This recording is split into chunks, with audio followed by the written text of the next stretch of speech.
Yo, what's good YouTube, man? It's your boy McKenna, and we're back with a new video, man. Today is the last part of the video. This is part 9. So this is the finale of the series, part 9. Hope you guys enjoyed it. Please like, subscribe, share, man.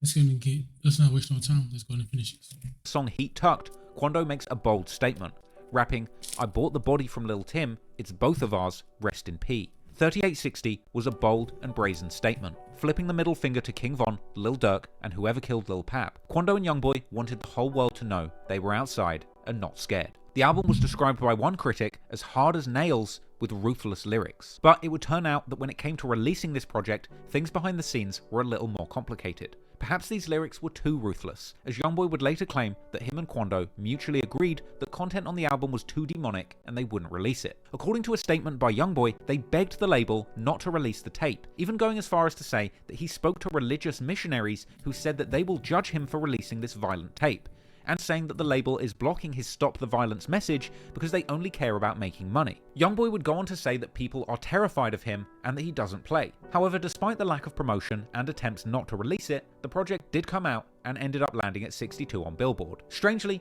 despite the earlier announcement that The Last Slimito was his final album with Atlantic, 3860 was released under Atlantic Records. It's unclear exactly why, but following The Last Slimito, YoungBoy dropped numerous projects which were technically classified as mixtapes and seemingly owned by Atlantic Records. There was the September tape Realer 2, which charted at number 6 on Billboard, and just 1 month after dropping Realer 2, YoungBoy releases yet another mixtape, 3800 Degrees, on October the 7th, 2022, which charted at number 12. And before that month ends, on October the 21st, 2022, he drops another project titled Ma I Got a Family, which charted at number 7. Then you get to November, that's when 3860 came out, and that went 62, even with the industry blacklisting. And then, to cap off YoungBoy's insane run, the final project with an Atlantic Records sticker finally arrives on December the 23rd, 2022. The Lost Files album, which is a release consisting mainly of a compilation of already leaked tracks, which still charted at number 45. Once the dust finally settled on YoungBoy's Atlantic deal, he was a free agent, and finally in a position to move on to his next move, later announcing a huge deal with Motown Records. Now, the details of this deal have not been made public, but DJ Academics would hint at having spoken to industry insiders who confirmed an 8-figure deal that was bigger than anything anyone in this generation of rappers could attract. The deal has him getting paid handsomely up front. It's obviously an 8-figure deal. It's one of the biggest deals that anyone in his generation of rappers would be getting. So he's getting paid handsomely. So YoungBoy had truly beaten the odds, getting out of his long-standing deal with Atlantic by dropping an ungodly amount of music in 2022. But it hadn't been easy. He was still seemingly having his career suppressed as a result of the negativity surrounding him after King Von was killed. And yet, while the industry was still on Lil Durk's side because he'd lost a friend to violence, Quando Rondo would still suffer back-to-back assassination attempts, losing Lil Pab and seemingly risking his life every time he went outside, and YoungBoy would ultimately be powerless to do anything about it, muzzled by the industry who felt he was too raw and too dangerous to be promoted like he used to be, and caged by the authorities who kept him cooped up on house arrest simply for being around firearms, even though numerous gangs wanted to see him dead. YoungBoy would ultimately find himself in an impossible position. Perhaps as a last resort, he would try a different approach, trying to shake free of his public image as the grave-digging murder man who seems to cause death and destruction in every city he goes to, instead trying to reposition himself as a gentle and traumatized casualty of the street warfare, and pledging to stop the violence and change his ways going forward.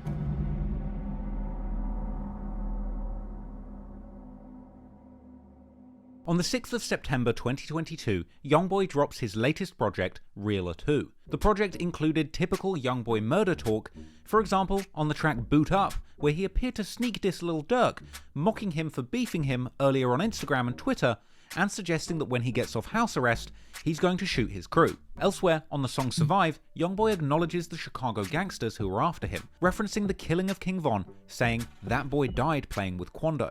But the real showstopper on this project was of course the song Fresh Prince of Utah. This is YoungBoy's reinterpretation of the theme song from Will Smith's sitcom Fresh Prince of Bel-Air, with YoungBoy switching up his lyrics, painting himself as the Fresh Prince of Utah, where he was sent to live after getting in trouble in LA and Baton Rouge. The song was a booming, high-energy anthem laced with hard lyrics and quotables. YoungBoy would claim in thugged-out lyrics to be ready to put people in the trunk for dissing his deceased manager Big Dump. But it was the song's viral central catchphrase, "It's a parade inside my city, yeah," that had the song going crazy. This particular song became a favorite of Ja Morant, a player on the Memphis Grizzlies basketball team playing in the NBA. That's the National Basketball Association, not Never Broke Again. But hell, you would struggle to tell the difference, as Ja Morant would seemingly adopt this lyric as his personal catchphrase in countless media appearances. It's a parade inside my city, yeah. It's a parade inside my city, yeah. Floor. It's a parade inside my city, yeah. Parade inside my city, yeah. Parade inside my city, yeah. It's a parade inside my city, yeah. Good to hear you. It's a parade inside my city, yeah. It's a parade inside my city, yeah. Coach told you. It's a parade inside my city, yeah. So he jumps in the middle of it and he quotes a rap lyric. It's a parade inside my city, yeah.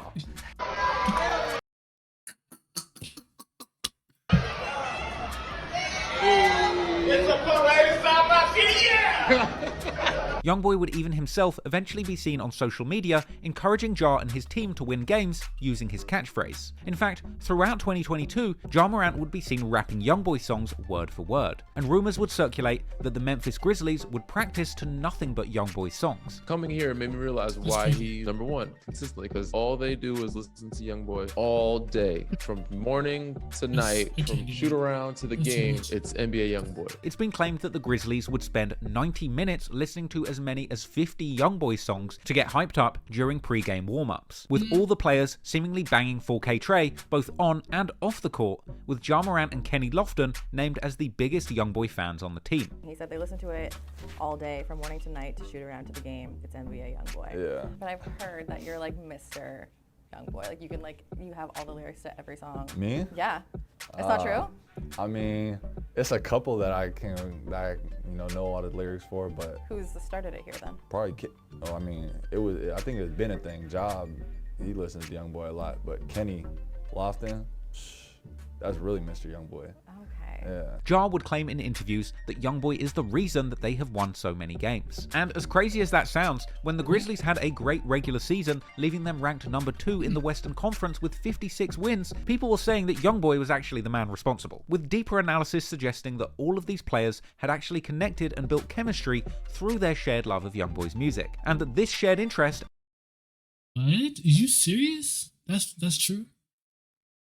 actually made them a more cohesive and effective team. However, if YoungBoy gets responsibility for the positive side, he would also end up catching heat for the negative influence too. As in March 2023, Ja Morant would hit Colorado strip club Shotgun Willie's, yet another venue that seemed to be blasting nothing but YoungBoy anthems. And it seemed that Ja got a little too carried away and forgot which NBA he was a part of, deciding to let everyone know that he had that iron on his belt, flashing a pistol to his followers whilst in the club and broadcasting his fun to the world on Instagram Live. From there, 4K Ja would go on to rap a number of the YoungBoy's more bloodthirsty lyrics about having his ops killed, all while throwing gun fingers and gang signs. According to dancers who were there that night, the presence of the gun in the club terrified some of the girls there. And from here, we would see things go from bad to worse, as the media would begin reporting on Ja's antics, painting the parade inside his city as a $50,000 strip club bender, with leaked images of him getting a lap dance, piercing his family-friendly ball player image. Now, since Ja Morant is in the National Basketball Association, a corporate organization that generates literally tens of billions of dollars, this sort of behavior would be taken very seriously indeed. Look, the NBA just can't have their star talent running around, toting guns, throwing gang signs, and saying that they're going to have people knocked off. I mean, this is the NBA, not Atlantic Records, but anyway. The situation would begin to look much worse for Ja once the timeline of events emerged. Apparently, after beating the Rockets in Houston, the Memphis Grizzlies flew on a team plane to Denver, apparently landing in the city after midnight and heading straight to the strip club. This sparked speculation that Ja might have even used the team plane to traffic a firearm across state lines. Now, in Ja's defense, the clip of him holding the gun in the club was recorded on a return visit 2 days later after playing a game against the Denver Nuggets. But this would lead to an investigation by local police, as well as an internal investigation by the NBA, with the Grizzlies announcing hours after the news broke that Ja would be missing 2 games, with 4 more suspended games later being added. And an NBA investigation was launched to determine whether or not Ja had brought the firearm onto team premises or the team plane. But the trouble was far from over for Ja. In the midst of all of this, further reports would emerge seeming to allege that Ja had been involved in 2 violent incidents the last summer, with a 17-year-old accusing Ja and a friend friend of beating him and getting a gun out during a pickup game where Ja claimed that the kid actually threw a ball at his head. Ja was also accused of threatening security at a Memphis mall, and on the court, Ja was facing allegations by the Indiana Pacers that Ja and his crew aggressively confronted members of the team's traveling party after an on-court altercation, with it later being claimed that Ja and his friend had hopped in an SUV and spun the Pacers team bust, allegedly even aiming a red laser beam at them from their SUV, which the team believed could have been the red beam from a gun, with this incident actually resulting in Ja's best friend being banned from the Grizzlies stadium. I mean, that's crazy. After the incident, Ja would get into damage control, releasing an apologetic statement vowing to get help and to find better ways of Hey, I know the laser point. I know he spun on that Pacers bus. I ain't know that. That's crazy. dealing with stress, later appearing in an interview claiming that the gun wasn't his, but also taking responsibility for making a mistake and painting himself in a negative light. You at the spot, Shotgun Willie's. I've been there. You were holding a gun. And we both know how dangerous that can be. Whose gun were you holding? Well, the gun wasn't mine. It's not who I am. I don't condone any type of violence, but I take full responsibility for my actions. Made a bad mistake, and I can see. Do you guys think he really meant that? I don't think he really meant that, to be honest. I think he just saying it just so he can get back to what he's doing. The image that I painted over myself with my recent mistakes, but in the future I'm gonna show everybody who Ja really is, what I'm about, and change this narrative. In the end, the Colorado police would decline charging Ja, and he would make an explosive post-suspension return, telling the world he is completely sorry and supporting his team from the bench initially, and then returning in style, scoring 17 points and 5 assists after hopping off the bench and playing for 24 minutes while wearing a bizarre mask with rainbow-dipped dreads. However, in the end, Ja Morant's recovery would take a tragic turn, as in May 2023, after YoungBoy released a new album, seemingly overcome by the realness of the latest murder anthem from the gravedigger Lil Top himself, Ja would be seen on Instagram bumping YoungBoy when suddenly, as if in some kind of 4K tray trance, he reaches for another gun and flashes it to the camera. This repeat incident would be followed by a cookie-cutter apology statement, and Ja's immediate suspension from all team activities, followed by endless ridicule from social media pundits calling Ja NBA dumb boy, as well as pondering how Ja Morant could possibly be so stupid to throw his career away so recklessly. However, at a certain point, some people began pointing the finger at YoungBoy, suggesting that in fact, his music had been a bad influence on Ja. The coverage of YoungBoy's music highlighted a real concern about the impact and influence of violent gangster rap, and it made you wonder, if this music was leading a millionaire NBA player astray, then what impact could YoungBoy's music be having on impressionable teenagers with very little? We're talking about the vulnerable kids who might still be growing up in the circumstances that YoungBoy was in when he was a teenager raising hell. Over time, it seemed that YoungBoy himself actually begun to consider these things, and eventually he would make a major life decision and begin a journey to try and change his ways, and vowing to put a stop to the violence. On December 3rd, 2022, YoungBoy released the track This Not a Song, This For My Supporters. The song came with a cover art depicting YoungBoy standing next to graffiti that said "Stop the Violence," and it came with lyrics where YoungBoy expressed regret at the violent content of his music, rapping that he had been telling his young shooters not to kill, in spite of the fact that people in Atlanta want him dead after the killing of King Von. But YoungBoy would go on to urge those who want to see him dead not to continue the cycle, saying that he is now telling people to stop the violence and that he wants to see his enemies eat rather than beefing with him. In these lyrics, he says 12 bodies and 1 child dead, as well as another saying that he has counted 12 and that his ops aren't better than him. Perhaps it was another reference to the idea that he was competing in bodies with King Von, but YoungBoy would go on to seemingly suggest that his team of killers were actually disappointed because he wasn't planning to put more money on people's heads, and he would question why would his people let their broke ops pull them into a beef that could end with them dying, ultimately saying they're on their own. YoungBoy would rap on the song that he's seen plenty of killings and almost lost his soul to drugs. And at the end of the track, YoungBoy dropped some deep street knowledge, telling people not to listen to other people's definitions of a real gangster, and questioning if it's really gangster to flunk out and lose your life. He would claim that his ops don't know what it means to fight until the other person has no fight in them, and ending the song with the thought-provoking statement, you are the person you're fighting. This is a line that I think is particularly deep, because I've said before, it's crazy just how much YoungBoy and his enemies like King Von or Lil Durk had in common, and it's tragic to see these young black men from difficult upbringings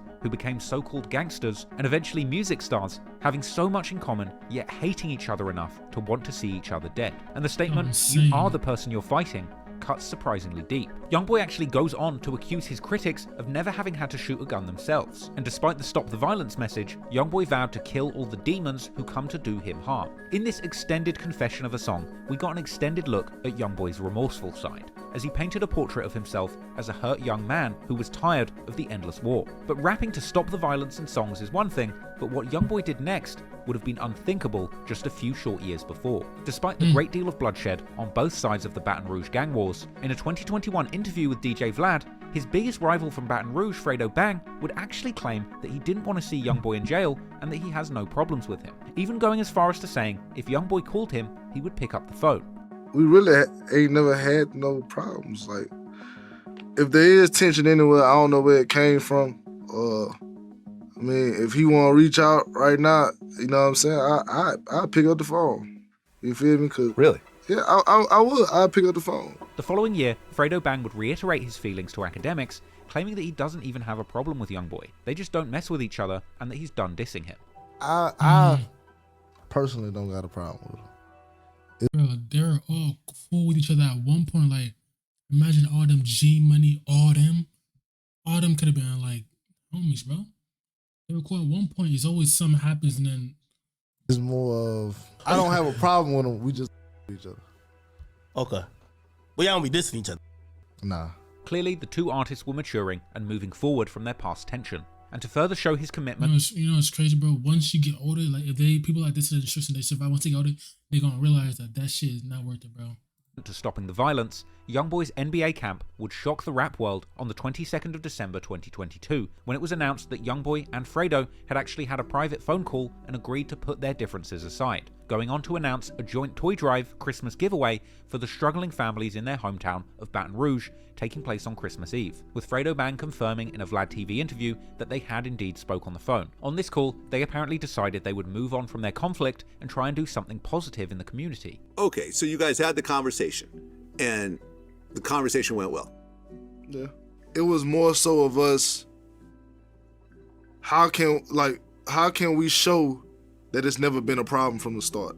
So like, let's do a talk, let's do something for the kids. Given the bloody history between these two and their crews, the idea that they would both be in the same place at the same time was near unthinkable. But the fact that they were willing to let the past be and try to do something positive to squash the beef showed an impressive level of maturity and level-headedness. That's something I rarely see in this kind of story. The toy drive itself would be organised, and Fredo Bang put up an IG story where he spoke on the proposed event, calling on other Baton Rouge rappers and labels to pull up and show love as well, urging them don't be too gangster for the kids. Hey, I know it's hard times out here, so you know we trying to help y'all out, make sure y'all kids have something for Christmas.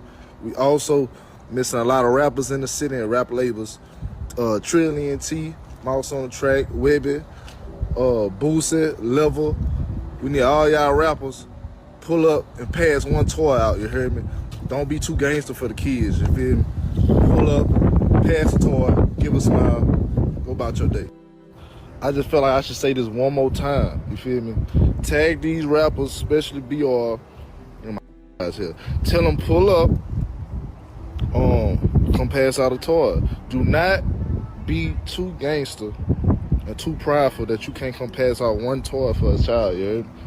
Pull up.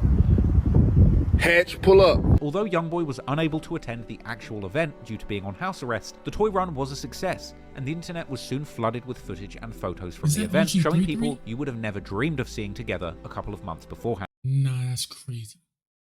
These motherfuckers were beefing. See, if they were mature back then, like there is no part of like people getting killed over this, bro. Literally.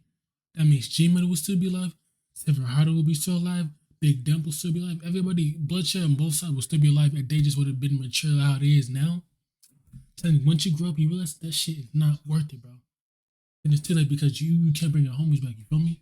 compound. One of these was NBA pioneer OG33 and Fredo Bang being pictured in the same photo. And here, OG3 is seen talking to Fredo Bang and TBG member Hotboy Dew alongside another NBA veteran, Herm the Black Sheep, who can be seen in the background. Even YoungBoy's mother, Sharonda, was seen at the event moving safely amongst the crowd. The fact that this event went down successfully was seemingly a huge victory for the Baton Rouge rap scene and community, and it seemed that YoungBoy was planning to move forward with a much more positive approach to life. He was actually given a new life in some ways. He had beaten the first of 2 gun charges that were looming over his head, and he'd escaped his long-running record deal with Atlantic and signed a new deal on much more favorable terms with Motown. On the 6th of January 2023, YoungBoy releases his first studio album on Motown Records, I Rest My Case. That landed at number 9 on Billboard, and the day after his album dropped, YoungBoy would announce that he had married his girlfriend Jaslyn and was trying to build a more stable family life. The following month, on February 1st, 2023, YoungBoy covered Billboard's Power 100 issue. Billboard also released a moving interview with YoungBoy where he opened up about the feelings behind his music. He expressed regret at promoting violence in his music, and he pondered how much violence his music may well have caused, vowing to clean up his act going forward. In this interview, YoungBoy would also explain that he is simply terrified of people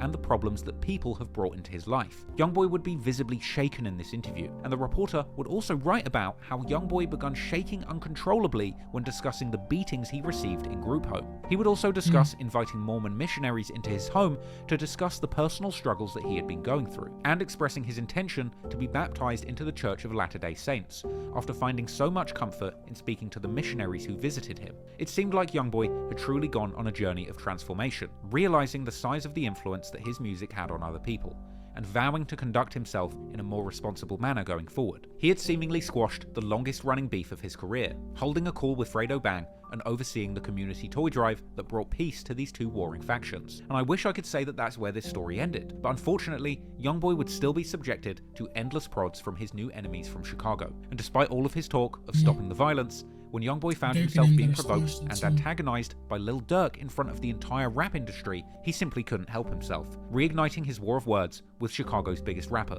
which ultimately led to one of the biggest sales battles in modern rap history. Despite pouring his heart out in an interview with Billboard and vowing to stop the violence, it seemed that as time went on, YoungBoy would suffer a change of heart. On February the 17th, 2023, YoungBoy would appear in a sit-down interview with the Rap Radar podcast, where he claimed that he didn't want to speak on stopping the violence, and suggesting that people had been doing things that made him change his mind. You also starting to stop the violence campaign, man. I like this. I like this direction that you're going in, YoungBoy. Can you talk about that initiative? Yeah, I really don't want to get off into it. Yeah. Man, they got like just some going on today, bro. This shit, bro. Yeah, just hey, stop the violence, man. Right. If you do something, just make sure it got a very good meaning, like the right reason behind. Do something with intention. Yeah. Now, it's unclear exactly what the weird stuff behind the scenes were that made YoungBoy want to stop stopping the violence, but perhaps it had something to do with the fact that a few days before this interview released, Lil Durk's fiancée, India, was seen suspiciously wishing YoungBoy's son a happy birthday under Jania's post. Despite seemingly putting a stop to the violence in Baton Rouge by calling a truce with his former enemy Fredo Bang, this didn't mean that things had stopped when it came to his beef with Lil Durk and the Chicago Black Disciples, who were hell-bent on avenging King Von. In March 2023, members of King Von's crew from his native block O Block in Chicago were seen on social media, allegedly think this they shit. And this bitch twice ain't nobody. Don't live reward. On the street that YoungBoy grew up on, North 38th Street and Chippewa. Clearly, the Chicago sets were looking to antagonize YoungBoy, but their next effort to prod top came from an unexpected source, Lil Durk's fiancée, India Royale. Now, Durk had actually been rumoured to have split up with India, though high IQ fans had their suspicions that this breakup was perhaps a fake marketing ploy. They had gone back and forth on Valentine's Day 2023, with Durk making a heartfelt post towards India. That was apparently not well received, with India rebuffing the show of affection and telling him to respect her boundaries and let it go. Now, a few months before, supposed DMs had leaked from NBA Ben 10 telling the newly single India that she should get with YoungBoy. The following month, Durk would be seen on his IG story saying that he will break people's jaws if he catches them in India's comments. On the 12th of March, Durk took to social media, vowing to save his relationship with India. However, it would seem that at least for the cameras, India was planning to stay single and live her best life. And in the following days... But aren't they back together now? Like, they're back together now. So this shit don't matter. Footage would circulate of her seemingly living it up as a single woman, taking a vacation to Bali, getting turned up with the girls, shaking her butt at the strip club. Posts would even circulate alleging to show India on vacation with another man. Dirk would soon be seen on social media dragging his ex and saying these hoes are for everybody. Man, get in your feelings about your hoe. Get out your feelings about all these hoes. These hoes is damn, you can't save them all, brisky.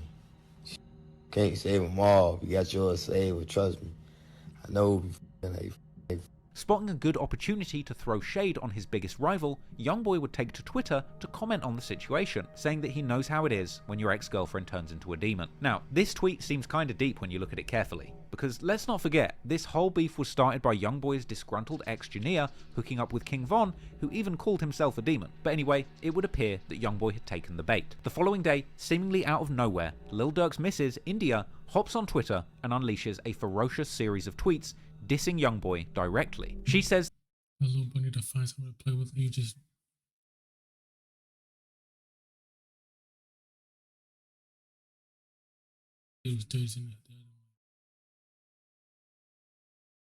that he was just a dirty lil bad kid and that he wasn't like he says he is in his music. She would then confirm, yes, it's YoungBoy she's talking about by saying, I'm talking about Denthead. She would apparently go on to say, people think because they were dirty and in the hood, they were automatically gang. You wasn't toting no guns, you was food deprived. Now look, I don't have any proof for what I'm about to say, so you can call this cap, but to me, it's pretty obvious that this is probably Lil Durk tweeting from the account, because there's absolutely no reason why Durk's fiancée, who had no involvement in this beef, or any history of calling out other rappers' street credentials online, would suddenly decide to involve herself in an already deadly rap/gang conflict. Plus, the breakup with Durk seemed 100% fake to me, and as we're about to learn, Lil Durk seems hellbent on baiting YoungBoy into beefing him for promotion in creative ways. I also think it's no coincidence that India's tweets saying YoungBoy was never like that seem to mirror King Von's earlier statements about YoungBoy not being like that. Boy talking about on this song, bro. He talking crazy on this one. Oh yeah? He ain't even like that. These bizarre and suspect tweets would provoke a light-hearted reply from YoungBoy, who told India she's not going to play with him, along with a laughing face and a link to his own song titled Denthead. He's basically saying she can't make fun of him calling him Denthead when he's already been using this nickname for himself on songs. Now, despite the warnings not to play with him, India would clap back, saying she was playing. A little while after this, YoungBoy would be seen on a clip on social media rapping lyrics from his upcoming song Big Truck, where he asks a girl to let him feel them. Whether or not Durk and India's breakup was real, or just an elaborate ruse to generate clicks and trick YoungBoy into a beef, we might never know. But now, the stage was set, and the Stop the Violence movement was firmly over when it came to Durk and YoungBoy, and it would soon emerge that the two artists were about to go to war over an album release slot. At the end of February, Quando would tease his new mixtape, in a post saying that it's 1 month until he drops his new project, which he's dedicating to his fallen friend Lil Pab. However, a few days after this, Lil Durk would take to Instagram with a post of his own, saying he can drop a single and put all the attention on him, suggesting that Quando's release date isn't safe. With that, provoking a response from Quando Rondo, telling Durk to drop a song then. Quando would go ahead and release his new project Recovery on March the 24th, 2023. In my opinion, it's probably the best work of his career, an inspiring, heartfelt, and moving album. On this project, Quando let the world know that he wasn't going to let this beef or his recent losses stop him from doing what he does best, making incredible music. And Quando wouldn't be the only one, as on April the 21st, 2023, YoungBoy drops his latest album, the 33-track Don't Try This at Home. The album's concept promised a hard-hitting and gritty affair filled with violence and murder anthems which the listener definitely should not try and emulate themselves at home. This album saw a defiant YoungBoy dissing his rivals from Chicago from the very first lyrics on the very first track Big Truck, with YoungBoy saying that they're just rapping while he makes things happen, and saying that he will destroy and kill anyone who disses him. On Cold Killers, he claims to have sent his killers to take the lives of 4 people. As well as rapping, he doesn't understand why he's at war with people who are just hating on him, and rapping that they caught someone trying to leave their show and that his ops want to kill him, but they haven't managed to. As well as saying that they caught 2 bodies and go straight from doing an actual shooting to music video shoots, and saying they gunned down a rapper. YoungBoy also seemed to mention Von's death, with sneak shots at O Block on the song Chopper Doctor, mentioning O's in 2 bars before saying people from your projects are dying, and that his hitters catch him, hop out, and walk him down. On the song Run the Hood, YoungBoy censors a lyric, but we can kinda get a vibe of what he's saying, as he raps, I'm on the phone with Tim, oh that's Von's killer, bitch dig your brother up, with this perhaps being a reference to the fact that NBA Ben 10 showed fans that he has Tim saved in his phone as Von Killer 2. YoungBoy goes on to say that he knows that Dirk is dissing him in all of his songs and that they're going to kill him, as well as dissing Von again, saying that everybody wants to kill him, but they have failed, and that somebody died because of him, and that he knows all of his enemies hate him. Then, in the second verse, he says that all of Von's friends saying they're sliding for him have a death wish, and that they're next in line to lose their lives, as well as saying that if he didn't have a child with Jania, he would have shot her for messing with Von. He also had the aggressive track Gravedigger, where he says he makes murder music and kills both rappers and regular dudes from the hood. On the song Off the Lean, he threatened podcasters for even he's talking about stop the violence, now he wants to start the violence again. Come on now. Speaking on him, and dropped more shade on King Von, saying in Atlanta he won't fight, he's bringing out guns, and saying they boycotted YoungBoy after Von's death and got Lil Durk lit. On Slimito, YoungBoy would claim that a rapper started dissing him and that he got killed in response. Then, on his song I Is That, he proudly proclaims to be everything people say about him, saying he came up robbing houses, and alluding to the Von situation, saying once again, he doesn't fight, he shoots, and saying he doesn't like his ops like D. Von. A smart double entendre comparing himself to WWE wrestler D. Von Dudley, as well as a reference to King Von, whose first name was Dave Von, as well as saying that he has plans to kill all the rappers dissing him. And then finally, on the last track, Like Madden, YoungBoy mentions people getting shot in fights again, saying, in a fight with that fire, you're gonna lose. Despite this being a standout album, YoungBoy's sales would ultimately disappoint in comparison to his previous output. It would debut at number 5 on the Billboard 200 albums chart, getting trounced to the top spot by a frequent collaborator of his arch nemesis Lil Durk, Morgan Wallen. However, some fans were quick to point out that YoungBoy, someone who releases numerous albums a year, can't really be compared to other artists like Durk, suggesting that cumulatively, he's already outselling the competition. NBA YoungBoy flopped with his Don't Try This at Home album, or did he? Now, it only sold 60,000 copies in its first week, but YoungBoy drops 8 projects a year that average 40K in first week sales. That's 320K in a year, which is no different than when an artist drops one project in 1 year and most times doesn't even come close to those kind of numbers. YB really is better. A week and a few days later, Durk would troll YoungBoy, putting up a post saying that he's been blackballed by the industry, before flipping the script and saying, psych, you can't blackball a goat. Clearly this was a dig at YoungBoy, but it flew over many people's heads. It seemed that Durk was fishing for a beef with YoungBoy to promote his own upcoming album. But initially, YoungBoy wouldn't take the bait. Regardless, the beef would be reignited once again, ironically, by rap commentator DJ Academics, who would bizarrely come out on a stream to publicly declare that the supposed beef between Durk and YoungBoy had been squashed. Today, look how far they are. Now that beef is squashed. You ain't here? Yo, Hack, I'm you serious. crazy. Dirk and YoungBoy don't got beef no more. I'm serious. Imagine. Dirk and I might have forgot to tell the public that Dirk and YoungBoy don't got beef no more.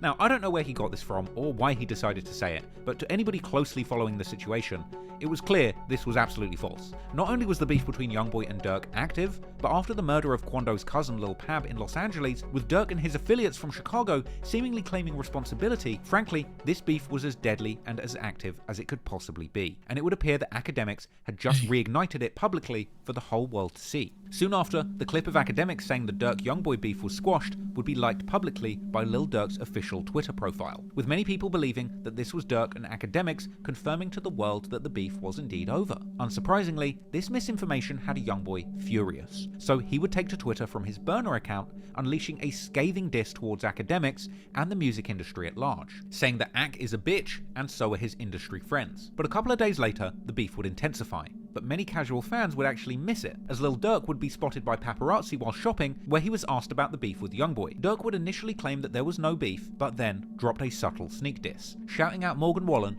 who, as we know, had just obliterated YoungBoy in the previous Billboard rankings. I mean, you know, DJ Academics is saying you and NBA YoungBoy beef is done. Is that true? What beef? Oh, so there's no beef. Beef who? NBA YoungBoy? Shut up, Morgan Wallen. After this, Academics would go live with an extensive reply to YoungBoy, saying that he was hurt by his tweets, but apologising for saying that the beef was squashed when it clearly wasn't, and going on to brutally diss YoungBoy for being too sensitive and vowing not to support his music going forward, telling him he's not really blacklisted in the industry and promising that he will personally blacklist him by not posting him on his platform for 3 months. Damn, that boy Ac look hurt. There is a little bit of hurt. In the music industry, the most self-centered person is a rapper. The rapper thinks the entire industry revolves and works around them. they forget the other pieces that help things happen. Did they officially squash beef? That is not true. So if I'll apologize, and I'll apologize publicly if my words or my nonchalantness or whatever this clip made anyone feel like it's actually squashed, like they agreed to squash it. That's not true. He tweeted out an hour ago, "Act you up," along with his industry friends. I love this. It turned out the same way every time. They boycotted and got that boy licked. Remember, I ain't trying to hear who got something to do with what. Nah, keep picking. Now I'm gonna address all these tweets. Let me now be very strict. NBA YoungBoy, you are not blackballed. Let me just put this out straight. I work at Spotify. I get called Cherry on the phone. They all admit you are on the front page of Apple Music. Trust me, I used to say you were blackballed, my nigga. You're not no more. I think he thinks I'm working with Dirk. That's not true. If you think I've picked a side, you need to realize that you're turning the industry into the streets, and you're in the wrong business. If YoungBoy don't want me to post him, I will definitely, if he wants to make that request, I'll oblige. I'll tell you the ones I'll agree to. If YoungBoy don't want me to post him, I'll make a statement. I won't post YoungBoy. For the next 3 months, mark today, I will post 0 YoungBoy on my page. Just because, if you don't respect the fact that I was you, why the am I over here giving you 0 YoungBoy? Watch. Now, Dirk would also seemingly disavow Academics' earlier claims that the beef had been squashed, posting to his IG story that he's not friends with anyone. And after his long stream addressing it, Academics would then come out to say that there ain't no friends in the industry, essentially ending his relationship with YoungBoy. During all of this madness, Dirk would announce that he would be releasing his latest album, Almost Healed, on May the 12th. In response, YoungBoy would attempt to give Lil Durk a taste of his own medicine, after Dirk's previous posts saying that he could drop and ruin Quando's release day, with YoungBoy announcing a brand new mixtape titled Richest Op, which he would be releasing on May the 12th too. YoungBoy revealed the album's title and release date in a scathing tweet tagging Lil Durk and calling him a bitch, and calling his fiancée India, who dissed him recently, a nasty ass hoe, and calling Academics a pure fat hoe, and saying that Academics is now invalid as a credible news reporter from now on. YoungBoy would follow that up with another tweet aimed at Dirk, saying that he only gets a buzz when one of his friends die, and even one aimed at Dirk's girl India, saying tell him he better not drop, and following up his initial album announcement with a tweet atting Academics, saying that Ac is always talking about sales, but YoungBoy says that Academics can't manipulate him and that he has now embarrassed himself. He also says that he's dropping because all of his ops are hoes and they can't mess with YoungBoy because he's better. Academics would reply with a brutal tweet, where he claimed that YoungBoy was dissing him because his record sales were low. YoungBoy would also go on live teasing new songs from his upcoming project, extensively dissing Academics and saying that he doesn't care about numbers and that all that Ac does is get drunk and talk. Academics acting like I give a about numbers. I just dropped 2 weeks ago. This finna drop. Stop it. No, I ain't worried about no numbers. They play lit bank, take lit bank. You stupid drunk face ass. What's everybody's discussion about? That's all you like to do, is to get drunk and talk. That was gonna get you off the flap. In this live session, YoungBoy would tease Richest Op's lead single and opening track, Bitch Let's Do It, where YoungBoy aggressively dissed Lil Durk and King Von, among other people, rapping "That rap boy ain't safe, aha," a reference to Lil Durk's previous single, Aha, dissing him and Quando Rondo. YoungBoy would also go on to diss King Von, saying that they couldn't even stitch up the hole in his body after Lil Tim shot him, another reference to the leaked photos of King Von's autopsy that showed a large hole in his shoulder. YoungBoy goes on to diss Von again, saying "Get his last rollout on a T," a reference to the fact that King Von had just released his Welcome to O-Block album in the days leading up to his death, a release which we now know charted just above YoungBoy on the Billboard charts at debut. The song also had lyrics seeming to mention the pillow left at the scene of G Money's murder, which attracted a warning from Fredo Bang telling YoungBoy to watch his mouth, perhaps an indication that this lyric had reignited his old beefs in Baton Rouge too. Now, we would actually then see a response from Dirk, who was simply focused on the fact that he was now trending. Dirk ultimately seemed unbothered by all of these announcements and threats from YoungBoy, taking to Twitter saying he hasn't seen anything. Dirk also seemed to acknowledge all of the support that he gets from Apple Music and shading YoungBoy for being popular on just YouTube, as well as suggesting that the disses motivate YoungBoy because he's unhappy inside, referencing his own album title, saying that he hopes YoungBoy is almost healed, as well as telling people to post the positive things that they're doing, likely a reference to Durk's recent meeting with the new mayor of Chicago. When May the 12th rolled around, Lil Durk's promised album was nowhere to be seen. He would still release his inspiring lead single All My Life with J. Cole, a brilliant and positive song which ended up landing at number 2 on the Billboard Songs chart. But fans would be left wondering, where was the Durk album that they were promised? Meanwhile, YoungBoy delivered on his promise of a brand new project, releasing Richest Op, which made a big splash. And YoungBoy would take to social media to brag about successfully pulling the reversal card on Durk. YoungBoy had made Durk move his release date after Durk had bragged that he could do it to Quando. And in the end, YoungBoy would ultimately celebrate successfully pulling off what I guess he saw as a big W in the beef. You push back, you better not ever try it again. Don't play with me.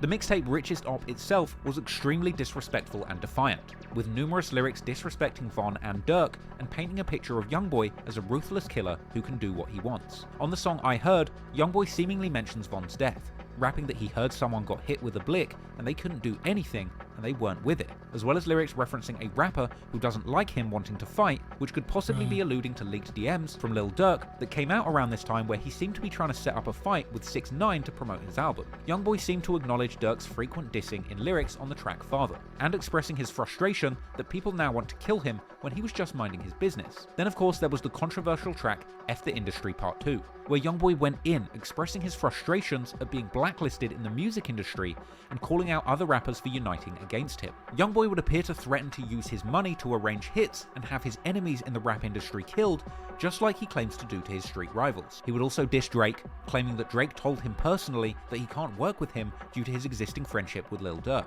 He would then go on to diss J. Cole, who was the guest feature on Lil Durk's single dropping the same day as this album, suggesting that J. Cole had told YoungBoy that he would do a song with him, but he never came through. In the hook, YoungBoy would essentially warn the rap industry that if they want to beef with him, they have to be about murder like he is. And YoungBoy would end the song taking aim at Houston rap legends, the Prince family, dissing J. Prince Jr. and Sr. with death threats, and claiming that because of his relationship with Birdman, he can use assassins from New Orleans to kill people, which appeared to hint that he had actually already used a hitter from New Orleans to leave someone dead in an apartment building. YoungBoy would also bring in one of his most prominent members of his crew for the only feature of the mixtape, with the track Chopstick featuring his loyal hitter, NBA Ben 10, who rapped declaring openly from his very first bar that he is the one arranging hits for YoungBoy and that he will leave people dead for him same day. However, on top of the murder music, there was still some space for self-reflection on this project. On the song Slimes Go Where I Go, YoungBoy appeared to have made peace with the prospect of being killed himself, painting a picture of what actually happens after his rivals find success in taking his life, rapping that his oldest son will be in charge of his empire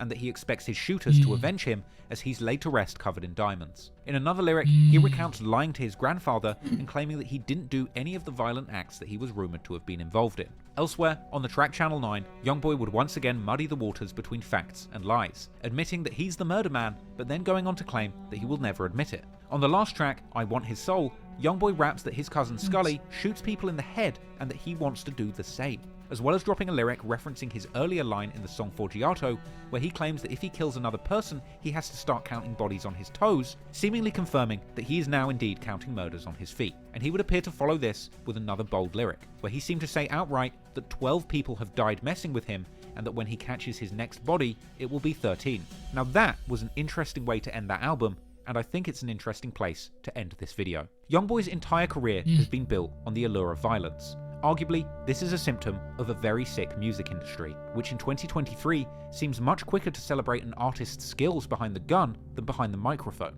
You can hardly blame YoungBoy for spending all of these years bragging about murders and violence in his music, because that's ultimately what sells in this true crime-obsessed era of internet gangster rap. It's the same energy that made King Von, an accused multiple murderer, a bona fide rap star, getting Billboard hits and gold plaques, all off the back of bragging about and insulting the people that he seemingly killed. YoungBoy's career origins followed a similar path to Von's, but over the years, despite the content of his music remaining violent, it's difficult to say whether or not YoungBoy is truly the violent young man that he portrays in his music. Despite having claimed to have had 7 to 12 people killed, the reality, based on my research, is that either these stories are embellished and exaggerated, or YoungBoy is simply better at getting away with murders than King Von. Because despite the fact that so many people lost their lives during this beef with YoungBoy, G Money, Ernisha Barnes, Austin on the Track, Boulevard Quick, Mohammed Jaradi, TBG Dutch, King Von, or Seven Hardaway, the police and internet detectives, myself included, haven't been able to produce any solid evidence that YoungBoy himself was directly responsible for these murders. Whether or not you believe that YoungBoy is capable of taking a life or pulling the trigger isn't up for debate, as his double attempted murder charge in 2016 should be enough proof that there have been times when he truly was prepared to shoot and kill. But if he was truly responsible for 12 murders in his hometown, there would surely be something here to go on. But you can't call YoungBoy's music fraudulent or phony, because his music is inspired by the real pain and trauma of losing so many people on his own side during his life. From the death of Lil Dave, his cousin Boozilla, his manager Dump, or Quando Rondo's cousin Lil Pab, it's clear that YoungBoy's life has been characterized by death, losses, and heartbreak. And that rings true in his music, and is part of what makes it so moving and real. So, the final question remains. Is YoungBoy truly the gravedigger, responsible for a dozen bodies laying in the ground, or is he simply a fake gangster, embellishing his street credentials to make compelling music that appeals to the modern-day gangster rap audience? Well, right now, it appears that the true answer must be somewhere in between. Because if YoungBoy is truly the murder man responsible for all these crimes, it would only be a matter of time before the federal authorities could work it out and put him behind bars for good. But thus far, YoungBoy has managed to avoid serious consequences in every case and major charge put against him. Maybe that luck won't last, and eventually YoungBoy will catch a case. But it's hard to believe that this man could truly be responsible for 12 murders and get away with it for this long. If he is, then the feds will surely catch up with him. As in this internet age of uncontained information, nothing can remain a secret forever. But hopefully, that doesn't happen. Because even if it's just all lies and YoungBoy is not a killer, what we know he is one of the most prolific, successful, and inspiring artists of a generation. He absolutely did come from one of the most challenging and dangerous situations that one could be born into. And despite numerous close calls in the streets, he managed to escape with his life intact, becoming an artist respected all around the world for his perspective. And despite the fact that he recently appeared to depart from his Stop the Violence message, I truly hope that going forward, he can return to that sentiment and keep trying to influence the youth to be more like him, the real YoungBoy, who is a multi-millionaire recording artist that looks after his enormous family and focuses on the positivity and love in his life. Because at the end of the day, if we want things to get better in the communities where gang violence is so rampant, we need more people like YoungBoy, the artist, and less people like YoungBoy, the gun-toting gang member. I hope you enjoyed that very long and detailed breakdown. I enjoyed learning about it and making it for you. No disrespect was intended. Thank you so much for watching, and once again, rest in peace to everybody in this story who lost their lives too soon. Amen. That was a good documentary, man. This is the finale, part 9. Hope you guys enjoyed it. Please like, subscribe, share, man. See you guys into the next video.